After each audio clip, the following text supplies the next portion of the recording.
Hello, my name is Tom Martin. My home congregation is Resurrection Lutheran in Portland. I'm a Synodically Authorized lay minister of the ELCA, Oregon. Thank you for allowing me to present a brief teaching this morning. The grace of our Lord Jesus Christ, the love of God, and the communion of the Holy Spirit be with us all. Amen. Let us pray. O God, by the passion of your blessed Son, you made an instrument of shameful death to be for us the means of life. Grant us so to glory in the cross of Christ, that we may gladly suffer shame and loss for the sake of your Son, Jesus Christ, our Savior and Lord, who lives and reigns with you and the Holy Spirit, one God, now and forever. Amen.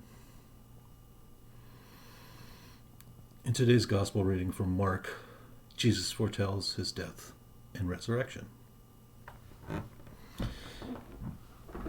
Then he began to teach them that the Son of Man must undergo great suffering and be rejected by the elders, the chief priests, and the scribes, and be killed, and after 3 days rise again.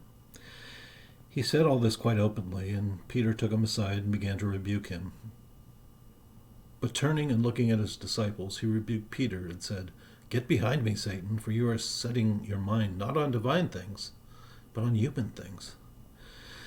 He called the crowd with his disciples and said to them, "If you want to become my followers, let them deny themselves and take up their cross and follow me.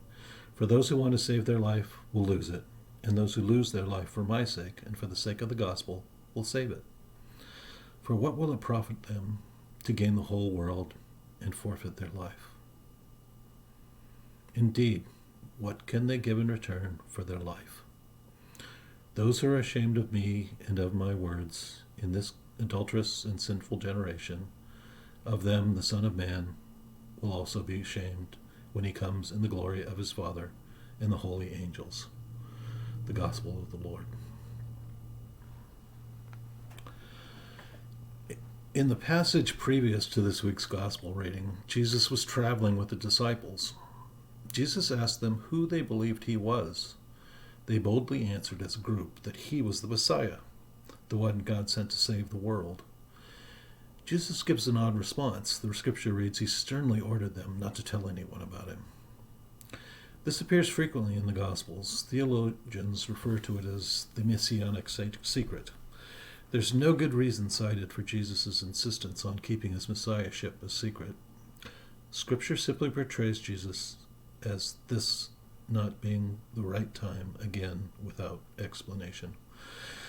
Jesus then goes into the narrative found in this week's reading. He turns the expectations of the disciples about the mission of the Messiah upside down. All the authorities would reject Jesus. Jesus would be tortured, killed, and rise again. Peter pulls Jesus aside and rebukes him for saying these crazy things. In turn, Jesus rebukes Peter in the strongest terms. "Get behind me, Satan." Jesus tells him, "For you are setting your mind not on divine things, but on human things."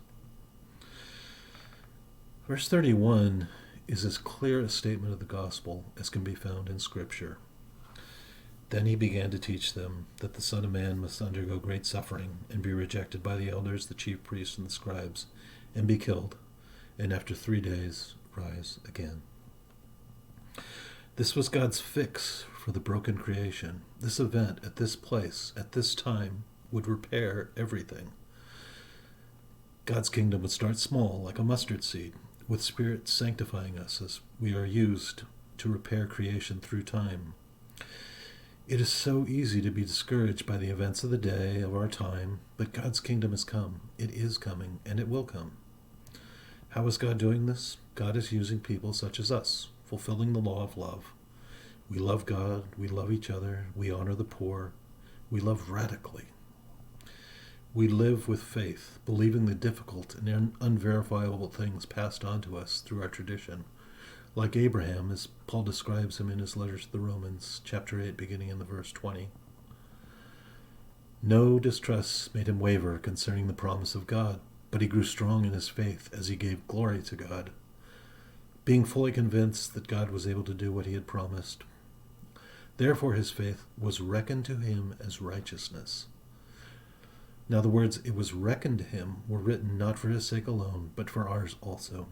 It will be reckoned to us who believe in him, who raised Jesus, our Lord, from the dead, who was handed over to death for our trespasses, and was raised for our justification. I celebrate the liturgical journey we all take to the morning of the empty tomb. I celebrate the work Spirit does in us. I believe in the righteousness reckoned to us through the work of Christ. I cherish my siblings in Christ and the fellowship we share through the Holy Spirit. I invite you to worship with me, praying today's 22nd Psalm, beginning at verse 26. The poor shall rise and be satisfied. Those who seek him shall praise the Lord. May your hearts live forever. At the ends of the earth shall remember, all the ends of the earth shall remember and turn to the Lord, and all the families of the nations shall worship before him.